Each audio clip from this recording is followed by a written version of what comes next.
राष्ट्रपति ने केजरीवाल सरकार के ऑफिस ऑफ प्रॉफिट बिल को लौटाया तो अरविंद केजरीवाल और आम आदमी पार्टी ने पीएम मोदी पर हमला बोल दिया। केजरीवाल ने कहा कि पीएम दिल्ली की हार को पचा नहीं पा रहे, इसलिए उन्हें काम करने नहीं दिया जा रहा। ना तो खुद काम करेंगे और ना दूसरों को काम करने देंगे। बताओ, इन सारे लोगों को अगर आप डिस्क्वालीफाई करके घर बिठा दोगे तो इससे इनको क्या मिल क्या रहा है नरेंद्र मोदी जी को?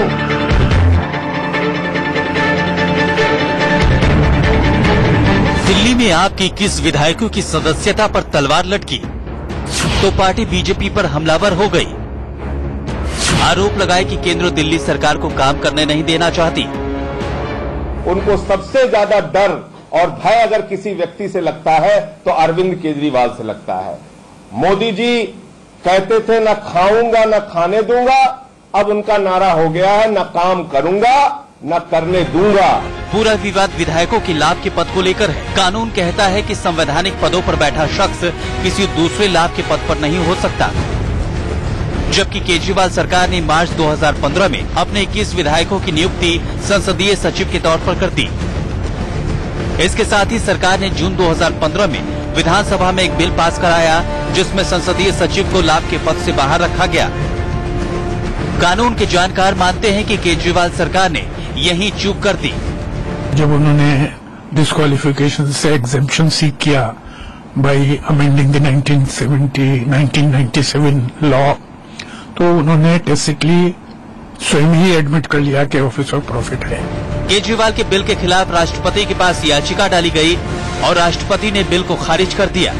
ये जो संसदीय सचिव पद हैं 21 विधायकों के, ये लाभ के पद पर हैं, चूंकि इनको एक पोस्ट दे दी गई है। इनको ऑफिस स्पेस भी प्रोवाइड किया गया है दिल्ली विधानसभा में और ऑफिस ट्रांसपोर्ट वगैरह भी यूज कर सकते हैं। विधानसभा में विधानसभा का सत्र जब चलता है तो हर विधायक स्पीकर से कहकर कोई न कोई कमरा बैठने के लिए, अपने विमर्श के लिए मांग लेते हैं। ऐसा कुछ नहीं है कि उन कमरों को संसदीय सचिव के तौर पर हमें दिया हो और हमने बहुत बड़ी मीटिंगें की हो। बीजेपी आरोप लगा रही है कि इस कानूनी मुद्दे को आम आदमी पार्टी राजनीतिक रंग देकर अपनी गलती ढकने की कोशिश कर रही है।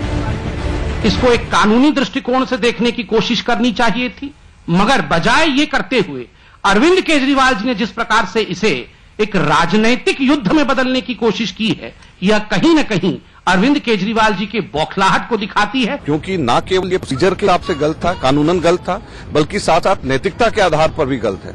जैसे 21 विधायकों को मंत्री तुल्य सुविधाएं, मंत्री जैसे सुविधाएं देने के लिए इस बिल को जिस पार्टी का ने अपना नाम आम आदमी की पार्टी रखा हुआ है वो पास कर रही थी। अब इंतजार चुनाव आयोग के फैसले का है कि आयोग आपके 21 विधायकों की सदस्यता को लेकर क्या कहता है। Ajit Srivastava, Delhi, India news.